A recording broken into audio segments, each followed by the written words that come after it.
Setiap datang tahun baru, tahun itu memberitahu kepada Syekh Abdul Qadir, peristiwa yang akan terjadi pada tahun ini.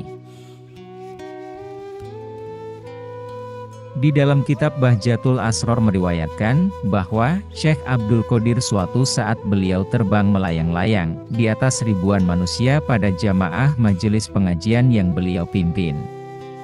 Beliau berkata, "Tiada terbit matahari melainkan mengucapkan salam padaku, dan menginformasikan segala kejadian atau peristiwa yang akan terjadi pada tahun itu. Pada setiap datang bulan, senantiasa memberi salam padaku, dan menceritakan peristiwa apapun yang akan terjadi pada bulan itu. Demikian setiap datang minggu dan hari itu memberi salam padaku, dan memberitahukan masukan peristiwa yang akan terjadi pada minggu dan hari itu. Demi zat kemuliaan Tuhan, orang-orang yang akan mendapat kecelakaan dan kebahagiaan semuanya itu diajukan kepadaku. Pandangan mataku ada di Lauhil Mahfudz, dan aku tenggelam dalam lautan ilmunya Allah, dan dalam lautan musyahadahnya. Akulah yang menjadi hujjah Allah bagimu. Akulah yang menjadi pengganti dan penerus Rasulullah Shallallahu Alaihi Wasallam. Akulah yang menjadi pewarisnya di bumi. Manusia ada gurunya, malaikat ada gurunya, demikian pula jin ada gurunya, dan aku adalah guru semuanya." Syekh Abdul Qadir diberi buku, daftar untuk mencatat murid-muridnya sampai hari kiamat. Di dalam kitab Bahjatul Asror diriwayatkan, bahwa Syekh Abdul Qadir pernah berkata, "Aku diberi sebuah buku, luasnya sepanjang mata memandang, untuk menuliskan dan mencatat nama-nama muridku sampai hari kiamat. Semua jumlah catatan murid dan ikhwanku itu, telah Allah berikan padaku, dan telah menjadi milikku." Aku pernah bertanya kepada malaikat Malik penjaga pintu neraka, "Apakah ada padamu murid ataupun ikhwanku?"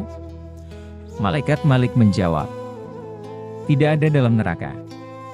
Syekh berkata, "Aku bersumpah demi zat kemuliaan dan keagungan Tuhan, sesungguhnya, tanganku terhadap murid-muridku, seperti langit menutupi bumi. Andaikan murid-muridku itu buruk dan salah, maka akulah yang baik dan benar.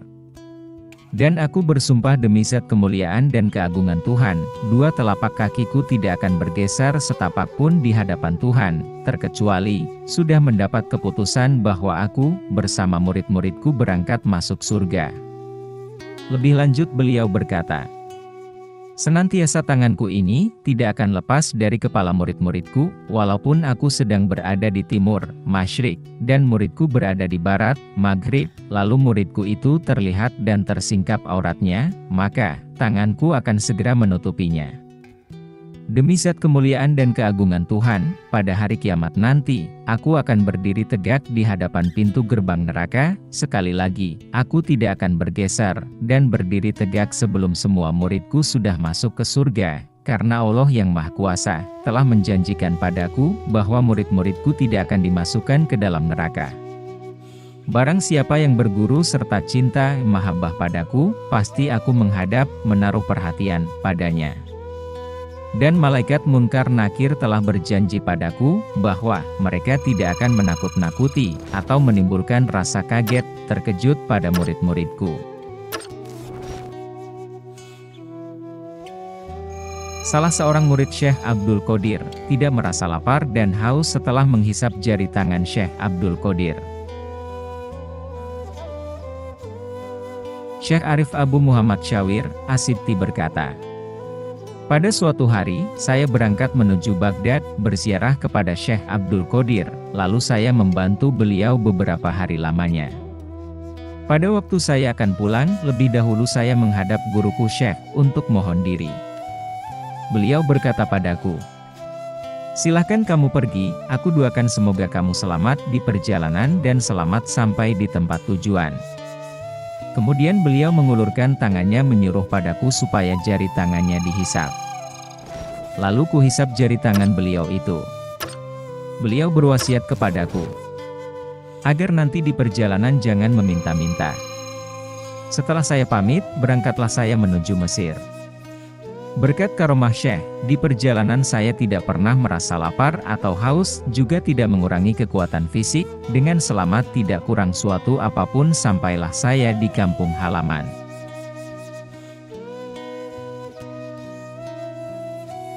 Tuan Syekh Abdul Qodir, diberi makom oleh Allah, untuk mengangkat dan memberhentikan pangkat kewalian setiap manusia. Diriwayatkan dalam kitab Malfudul Goyatsiyah. Pada zaman Syekh Abdul Qodir, ada seorang wali yang dikeluarkan, dilepas oleh Allah dari pangkat kewaliannya. Umumnya, masyarakat telah mengetahui tentang ditolaknya wali tersebut oleh Allah, telah tercatat dari daftar waliullah. Namun ia berusaha dengan sekuat tenaga, dengan didukung oleh semangat juang tinggi, minta bantuan dan syafaat rekan-rekannya. Sebanyak 360 wali, merasakan rasa solidaritas mengajukan permohonan kepada Allah, agar ia dapat diangkat kembali dan diterima di sisinya. Merasakan nasib malang yang diderita rekannya itu, seluruh wali yang 360 orang itu, mereka bersama-sama bermunajat mengadukan halnya, berdoa memohon kepada Allah, supaya rekannya wali yang dilepas itu, diangkat kembali menjadi waliullah. Namun dari seluruh permohonan mereka itu, tidak ada seorang pun doanya yang diterima Allah. Maka untuk meyakinkan lagi, para waliullah itu masing-masing melihat ketentuan suratan, yang tertulis di Lauhil Mahfudz, ternyata tampak dengan jelas tertulis, bahwa, wali rekannya itu sudah disatukan dengan kelompok orang-orang celaka. Atas kesepakatan bersama, dianjurkan supaya ia dengan segera menghadap Syekh Abdul Qodir, untuk memohon syafaatnya. Lalu dengan merendahkan diri, ia menghadap Syekh, beliau berkata, "Mari sini lebih dekat lagi, sesungguhnya Allah telah mencopot pangkat kewalianmu. Mudah-mudahan aku bisa mengusahakan, dan menjadikan agar kamu dapat diterima kembali menjadi waliullah dengan izin Allah." Kemudian Syekh berdoa kepada Allah, mohon supaya wali yang ditolak itu dapat diangkat kembali, diterima menjadi waliullah. Dikala itu datang hatif dari Yang Maha Kuasa. "Wahai Abdul Qodir, ada 360 orang wali, mereka berdoa minta pertolongan untuk wali yang kutolak itu, dan tidak seorang pun doa permohonannya yang kuterima, sebab wali itu telah tertulis di Lauhil Mahfudz termasuk orang yang celaka." Syekh menjawab, "Ya Allah, apa halangannya? Engkau Maha Kuasa, siapa yang ditolak, Engkau dapat menolaknya. Demikian pula siapa yang diterima, Engkau bisa saja menerimanya. Dan mengapa lidahku Engkau jadikan supaya aku bisa menyanggupi orang, bahwa ia dapat diterima bila Engkau telah memutuskan dan menjadikan orang itu ditolak?" Kemudian datang hatif, Allah bersabda, "Wahai Abdul Qodir, sekarang silahkan siapa yang dianggap olehmu ditolak akan kutolak, dan aku serahkan padamu dengan tugas untuk mengangkat dan memberhentikan dari pangkat kewalian." Lalu Syekh berkata kepada wali mardut itu, "Segera kamu membersihkan diri, mandi tobat, karena kedudukanmu sekarang sudah diangkat kembali menjadi waliullah."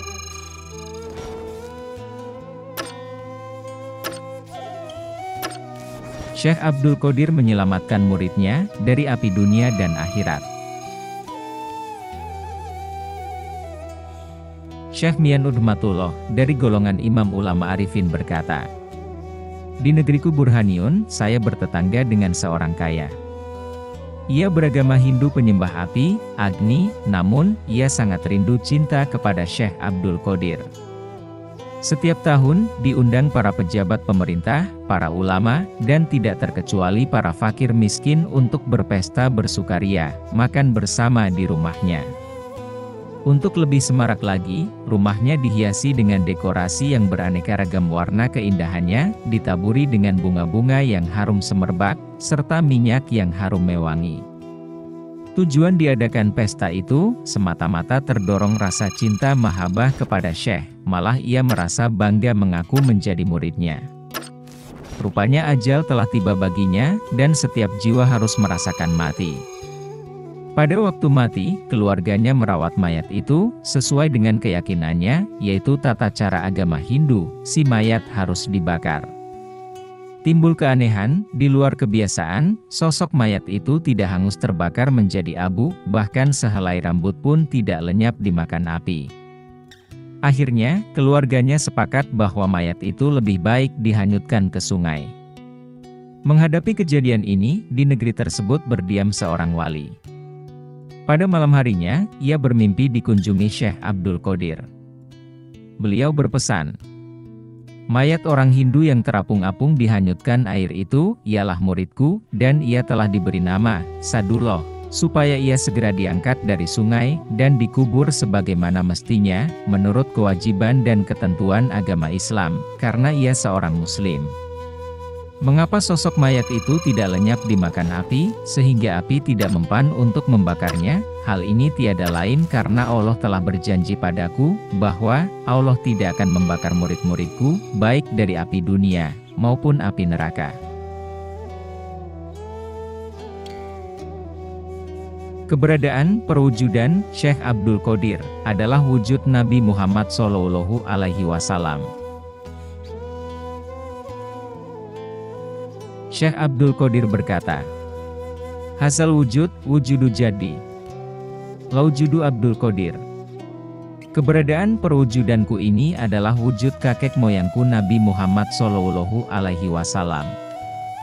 Bukan wujud Abdul Qodir. Para ulama meriwayatkan, bahwa, pada suatu hari, Syekh berangkat pulang menuju rumah beliau. Di belakang beliau, diikuti sang putra Abdul Jabbar. Sesampainya di rumah, Abdul Jabbar tidak melihat bahwa ayahnya itu berada di rumah, lalu ditanyakan kepada ibunya. Tadi saya berjalan mengikuti ayah ke sini, pada waktu sampai di ambang pintu, saya tidak melihat ayah masuk ke dalam rumah. Ibunya berkata, sebenarnya ayahmu itu sudah 15 hari tidak pulang-pulang ke rumah. Lalu Abdul Jabbar berangkat menuju tempat berhalwat ayahnya, terlihat pintunya terkunci, ia berkeyakinan pasti ayahnya itu ada di ruang halwat. Di ambang pintu ruang halwat lama ia menunggu sampai tengah malam.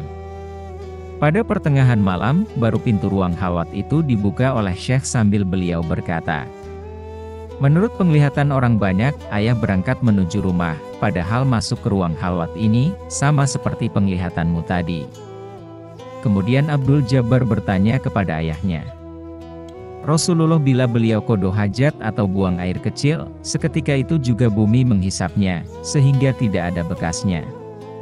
Keringatnya harum semerbak seharum minyak kasturi, dan lalat pun enggan hinggap pada badan beliau. Semua yang saya sebut terbukti khususiyah, keistimewaan itu sekarang ada pada ayah. Syekh Abdul Qodir menjawab, sesungguhnya, Abdul Qodir telah fana secara konstan, pada kelestarian diri kakek moyangnya, Nabi Muhammad SAW. Lalu Abdul Jabbar berkata lagi, Nabi Muhammad bila beliau berjalan biasanya dipayungi awan berarak, rasanya tidak ada salahnya ayah juga kalau berjalan dipayungi awan. Beliau menjawab, hal itu sengaja kita tinggalkan, jangan sampai nanti disangka menjadi nabi, karena tidak akan ada lagi nabi setelah baginda Nabi Muhammad SAW.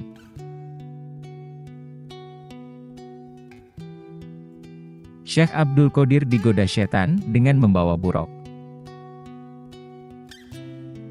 Diriwayatkan bahwa pada suatu hari setan menghadap Syekh Abdul Qodir, memperkenalkan diri sebagai Jibril, dan berkata bahwa ia membawa buruk dari Allah, dan mengundangnya untuk menghadap Allah di langit tertinggi. Syekh segera menjawab bahwa si pembicara tiada lain setan si iblis. Karena baik buruk maupun Jibril, tiada akan turun ke dunia selain turun kepada Nabi Muhammad SAW. Setan masih punya cara lain, katanya. Baik Abdul Qodir, engkau telah menyelamatkan diri dengan keluasan ilmumu. Enyahlah, bentak Syekh, jangan kau goda aku, dan bukan karena ilmuku, tapi karena rahmat Allah, aku selamat dari perangkapmu. Ketika Syekh sedang di rimba belantara, tanpa makan dan minum untuk waktu yang lama, awan menggumpal di angkasa, dan turunlah hujan. Syekh meredakan dahaganya dengan curahan hujan itu. Muncullah sosok terang di cakrawala dan berseru, Akulah Tuhanmu, kini kuhalalkan bagimu segala yang haram. Syekh berkata, aku berlindung kepada Allah dari godaan setan yang terkutuk. Sosok itu pun berubah menjadi awan, dan terdengar berkata, dengan ilmumu dan rahmat Allah, engkau selamat dari tipuanku, padahal aku telah menggoda dan menyesatkan 70 orang yang sedang menuntut ilmu ketauhidan. Lalu muridnya bertanya tentang kesigapan Syekh dalam mengenal bahwa ia setan. Jawaban beliau, dengan pernyataan yang menghalalkan segala yang haram yang membuatnya tahu. Sebab pernyataan semacam itu tentu bukan dari Allah.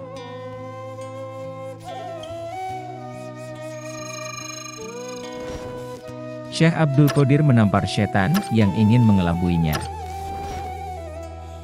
Pada suatu hari, Syekh Abdul Qodir didatangi setan, sosok tubuhnya buruk menjijikan, pakaiannya compang-camping, dan badannya bau busuk, lalu ia berucap, saya datang jauh-jauh untuk menghadapmu, semata-mata dengan maksud menjadi pelayan Syekh. Semoga saya dapat diterima. Permintaannya itu diacuhkan Syekh, lalu ditampar mukanya, seketika itu juga ia menghilang tanpa bekas. Saat muncul lagi, ia membawa obor yang menyala, maksudnya ingin membakar Syekh. Lalu beliau mengambil pedang dan ketika akan dilepas, ia kabur terbirit-birit. Tidak lama kemudian ia datang lagi sambil menangis pura-pura minta ampun tidak akan menggoda lagi, padahal diam-diam ia memperlihatkan peralatan untuk menggoda manusia. Syekh berkata, "Penyah kamu berkali-kali kamu datang lagi menggodaku, dan aku tidak akan terpedaya dengan rayuan gombalmu." Lalu dengan cepat beliau merampas alat-alat itu dari tangan setan dan diredamnya. Akibat kegagalan usahanya, setan itu kabur.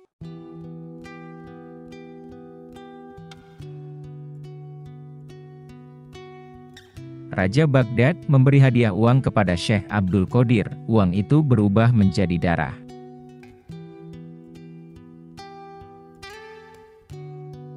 Diriwayatkan, Raja Baghdad yang bernama Yusuf bin Abi Mudhoffar, memberi hadiah kepada Syekh Abdul Qodir, berupa 10 pundi-pundi uang, yang diantarkan oleh 10 kaula pengawalnya, namun hadiah itu tidak diterima Syekh. Akhirnya raja itu sendiri terjun datang kepada Syekh sambil berkata, "Saya sengaja datang ke sini untuk memberi hadiah bagi Syekh berupa 10 pundi uang, jangan sampai tidak diterima." Lalu Syekh mengambil 2 pundi sambil dipijit-pijit pundi uang itu dengan tangan beliau, tiba-tiba terpancarlah darah dari pundi uang itu mengalir keluar. Syekh berkata, "Coba lihat pundi itu isinya bukan uang melainkan darah manusia melulu, hasil dari pemerasan manusia terhadap manusia, bagaimana mungkin saya harus menerima hadiah ini?" Menyaksikan kejadian itu, sang raja merasa malu tersipu-sipu. Syekh berkata, "Dengan adanya peristiwa ini, demi zat keagungan Allah, kalau sekiranya nasab keturunannya, silsilahnya tidak sampai menyambung kepada Rasulullah Shallallahu Alaihi Wasallam, pasti darah ini akan mengalir menjadi sungai, dan darah itu nantinya akan mengalir ke rumahnya."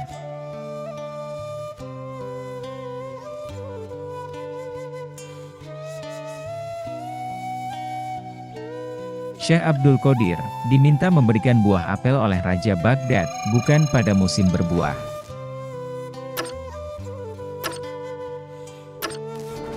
Diriwayatkan, pada suatu hari Raja Baghdad datang berkunjung ke rumah Syekh Abdul Qodir, dengan maksud meminta karomah beliau untuk ketentraman hatinya.